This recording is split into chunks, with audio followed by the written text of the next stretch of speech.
अंबाला से बीजेपी के विधायक अनिल विज नाराज चल रहे हैं, ये कहा जा रहा है। उन्होंने सोशल मीडिया प्लेटफॉर्म एक्स पर अपना प्रोफाइल बदल दिया है। उन्होंने अपने प्रोफाइल पर पूर्व गृह मंत्री और स्वास्थ्य मंत्री लिखा है। अनिल विज नई सरकार के शपथ ग्रहण में नहीं पहुंचे थे।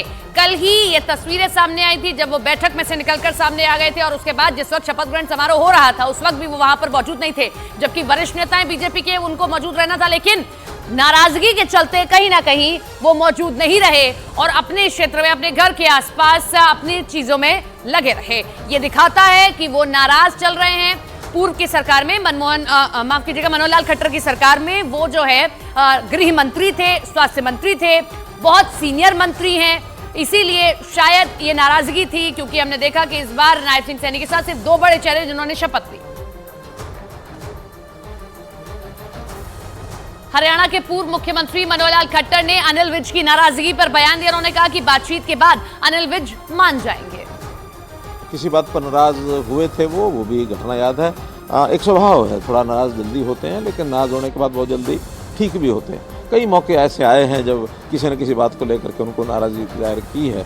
अब वो विषय गिनाने की आवश्यकता नहीं है, लेकिन बहुत बार नाराज हुए हैं, बहुत बार ठीक भी हुए हैं। तो मेरा भरोसा है कि वो नाराजगी आज उनकी है। आज हमने बात की थी उनसे, बात करने के बाद उनका अभी तो मेरा मन नहीं है। अब मन नहीं है तो कोई बहुत दबाव दे करके काम नहीं कराए जाते हैं। तो ठीक है, अगर वो चले गए हैं तो हम कल में फिर बात करेंगे, परसों फिर बात करेंगे। हमारे नए जो मुख्यमंत्री बने वो भी बात करेंगे, हमारे केंद्र के नेतृत्व के लोग भी बात करेंगे, और मुझे लगता है कि मन उनका साफ है। हाँ, निश्चित रूप से नाम है। मंत्रियों की ही शपथ होनी थी तो मंत्रियों के उसमें था, लेकिन वो नहीं पहुंच पाए, तो अगली बार करेंगे।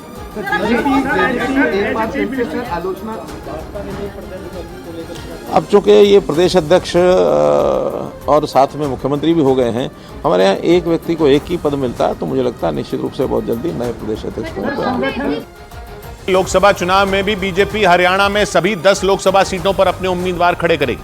चुनाव से ठीक पहले हुए इस बदलाव के बाद लोकसभा चुनावों के साथ ही हरियाणा विधानसभा के चुनाव की भी अटकलें लगनी तेज हो गई। लेकिन सूत्रों के माने तो हरियाणा के विधानसभा चुनाव तय वक्त पर ही कराए जाएंगे। हरियाणा विधानसभा चुनाव इसी साल के अंत तक कराए जाने हैं। बीजेपी की कोशिश हरियाणा में गैर जाट समुदाय के वोटरों को मजबूत संकेत देने की है। माना जा रहा है कि दुष्यंत चौटाला की जननायक जनता पार्टी का अलग चुनाव लड़ना बीजेपी के लिए फायदेमंद साबित हो सकता है, क्योंकि ऐसा करने से जाट समुदाय के वोटर कांग्रेस और जेजेपी के उम्मीदवारों में बढ़ जाएंगे, जिसका सीधा फायदा बीजेपी को मिल पाएगा। यानी नायब सिंह सैनी बीजेपी की तरफ से अगले गैर जाट नेता साबित हो सकते हैं। इसलिए उनके नाम का ऐलान होते ही उनके घर पर जश्न शुरू हो गया। होली से पहले ही उनके घर पर रंग और गुलाल उड़ते हुए दिखने लगे।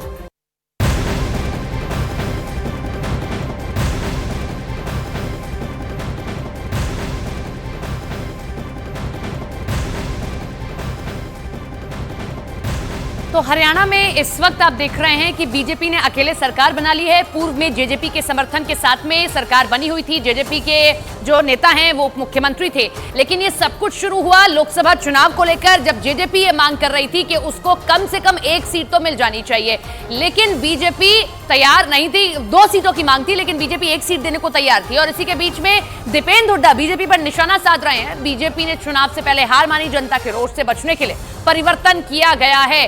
दीपेंद्र हुड्डा कांग्रेस के नेता बीजेपी पर बड़ा हमला कर रहे हैं और कह रहे हैं कि चुनाव से पहले ही बीजेपी ने हार मान ली है, जनता के रोष से बचने के लिए परिवर्तन किया गया है। जनता में अपनी हार से पहले ही इन्होंने अपनी हार मान ली है, ये इस बात का।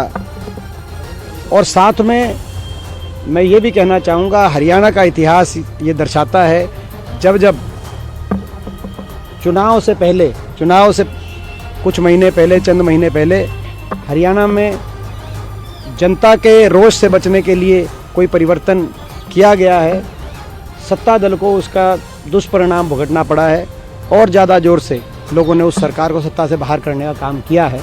हरियाणा का इतिहास ये बताता है।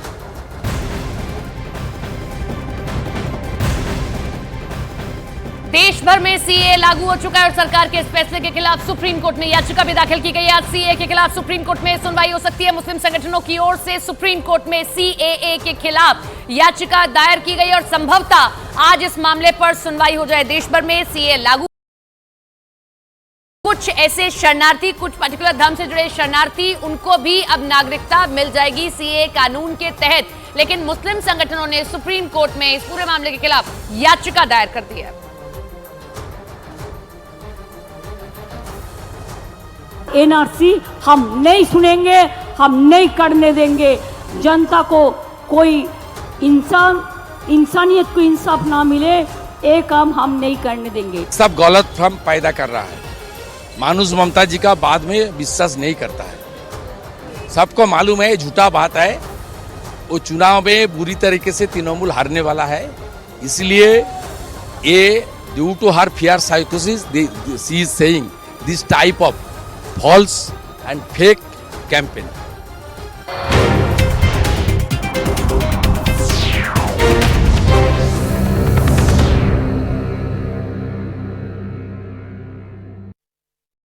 ये शादी समारोह स्थल तिहाड़ जेल से करीब 12 किलोमीटर दूर है। बताया गया कि काला जठेड़ी और अनुराधा चौधरी के दुश्मनों की लिस्ट को देखते हुए पुलिस की तरफ से सुरक्षा व्यवस्था के पुख्ता इंतजाम किए गए ताकि किसी भी तरह के हालात से वक्त रहते निपटा जा सके। इन सबके बीच लेडी डॉन कही जाने वाली अनुराधा चौधरी का एक वीडियो भी सामने आया। उस वीडियो में वो अपने हाथों पर संदीप उर्फ काला जठेड़ी के नाम की मेहंदी रचाती दिखाई दी। ये वीडियो शादी के एक दिन पहले का बताया गया और इस वीडियो में अनुराधा चौधरी कुर्सी पर बैठकर हाथों और पैरों में मेहंदी लगवाती नजर आई। जो वीडियो सामने आया उसमें 3 से 4 लोग उसे मेहंदी लगाते दिखाई दिए। इस दौरान वहां उसके परिवार के कुछ लोग भी खड़े रहे। जिस जगह पर शादी से पहले अनुराधा चौधरी बैठकर मेहंदी लगवाती रही, उस जगह को अच्छी तरह से सजाया गया था। वहां सजावट के साथ पीले रंग के फूलों से मेहंदी भी लिखा नजर आया। काफी देर तक अनुराधा चौधरी को मेहंदी लगाने की रस्म चलती रही। मेहंदी लगवाने के बाद की एक तस्वीर भी सामने आई। उसमें अनुराधा चौधरी के एक हाथ पर मेहंदी से संदीप लिखा दिखाई दिया, जबकि दूसरे हाथ पर अनुराधा चौधरी लिखा नजर आया। काला जठेड़ी का असली नाम संदीप है और इसीलिए रिवॉल्वर रानी के नाम से मशहूर अनुराधा चौधरी ने अपने हाथों पर संदीप के नाम की मेहंदी रचाई। अगले दिन कड़ी सुरक्षा के बीच काला जठेड़ी और अनुराधा चौधरी ने शादी कर ली। जानकारी के मुताबिक गृह प्रवेश की रस्मों के लिए एक बार फिर काला जठेड़ी को हरियाणा के सोनीपत के जठेड़ी गांव ले जाया जाएगा। और जानकारी के मुताबिक काला जठेड़ी से अनुराधा चौधरी की यह दूसरी शादी है। पुलिस के सूत्र बताते हैं कि काला जठेड़ी और अनुराधा चौधरी की पहली मुलाकात मध्य प्रदेश के इंदौर में हुई थी। उस दौरान दोनों पुलिस से बचने के लिए एक शहर से दूसरे शहर छिपते फिर रहे थे और उसी दौरान उनकी दोस्ती हुई। पुलिस के सूत्र बताते हैं कि बाद में काला जठेड़ी और अनुराधा चौधरी के बीच प्यार हो गया।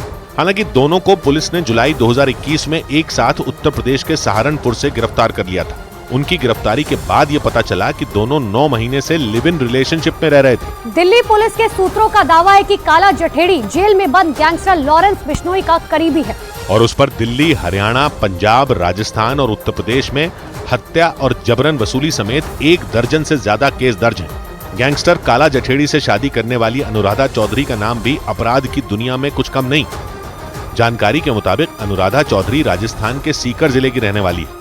कॉलेज में पढ़ाई के दौरान उसने दीपक मिन्स नाम के एक आदमी से शादी कर ली थी। दीपक मिन्स की पत्नी के नाते ही अनुराधा चौधरी को मैडम मिन्स का नाम मिला।